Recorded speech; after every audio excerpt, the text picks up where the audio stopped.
You are listening to Inspired Caring, episode number 84.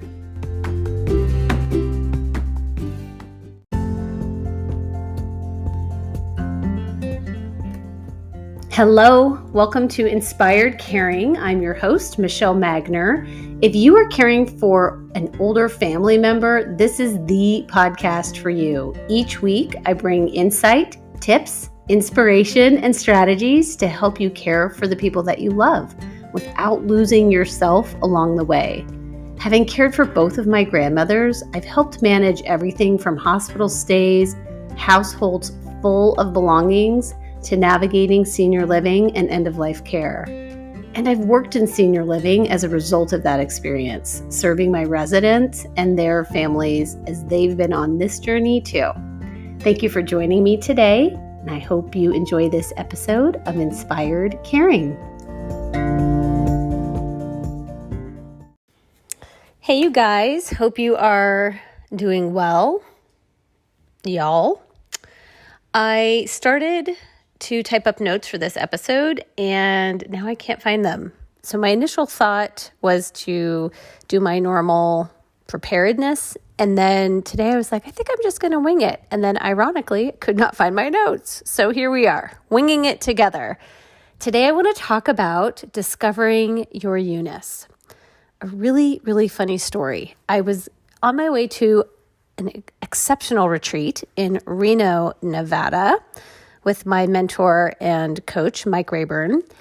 It was a real experiential retreat. And on the way, I landed in Las Vegas, because I'm in Omaha, and connected with the woman who would be our house mom for the weekend.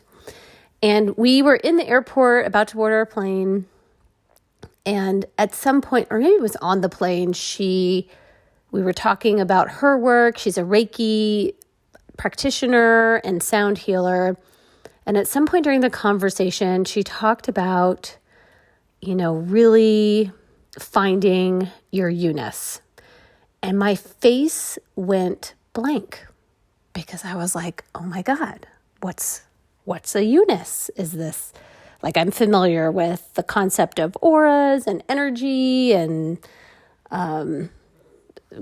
megahertz for sound, all these things. I'm like, is this a body part? Did you know the end of your elbow is actually named? It's called a noop. It's your noop. So I'm thinking through this YOU-NESS and my face just went blank, and I'm sure she was like, okay, maybe too much. Anyway, so we're on day 2 of this retreat. We're all having dinner around the table, and she bring it up again, your YOU-NESS, but she had slowed down her speech, and I interrupted her and I said, wait, what was that word you used? And she said, your YOU-NESS, your YOU-NESS. And I told her about what had happened on the plane, and we all just fell out of our chairs laughing. It was so funny because I had never heard of this YOU-NESS before, and I didn't know, are there books about the YOU-NESS? And anyway, it was hysterical. It was so funny. But then it just totally made sense. Your YOU-NESS. What makes you, you? What makes you operate and tick, and what's important to you? And I think being in touch with that is so important, especially when we are in roles that require us to help and take care of other people. Because when we know how we operate and tick and what makes us unique and special, then we can bring that to the situation, to the circumstances, and to everyone that we interact with in our life and encounter in our life. And I had coffee this morning with my dear friend, Heather, who just is a constant embodiment of authenticity and really tapping into being yourself. And not this,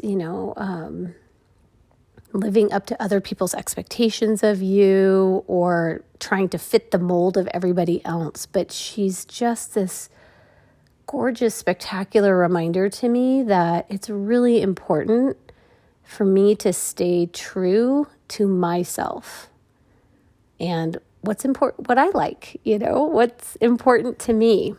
So today, just as you listen to this and you're contemplating this concept of your you-ness and marrying it with authenticity, maybe just coming up with a few ways that shows up for you in your life. An example was when I went to meet my friend for coffee. I have this really big, fluffy, semi-curly, semi-frizzy hair, and I had thrown it in a bun. And the bun was tight, and I don't know, it was not that comfortable. And when I got home and took my bun out, I was like, why didn't I just wear my hair the way it was? Like, that felt comfortable to me in the moment. Because especially with this person, there's no one else on the planet who would have supported it any more than her. And it just really gives me pause. What does that look like for me as I step up and out the door of my home and step into the work that I'm doing and creating for people, and just really bringing myself to others authentically as I am. And of course, I have that undercurrent innate desire to be liked. I think that's pretty natural. I think the gift of age is I care a lot less about that. I mean, I feel like I'm a kind person. I don't want people to be unkind. But if we're not vibing, if we're not the right energy for each other, that's okay. I believe that people are in our lives for different chapters, different seasons. And so, yeah, I'm just marinating on all of that, finding your you-ness. And what does that mean for you? What could that look like?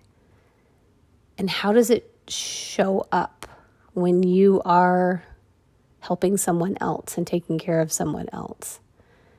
I mean, I'm kind of a quirky gal sometimes and feel kind of silly sometimes. And that's exactly what floor staff, teams in senior living like about me. I think it helps lighten things up and make it fun. Same with family caregivers, people that are aging. So tapping into you, what your likes are, what makes you tick. What do you bring to the table?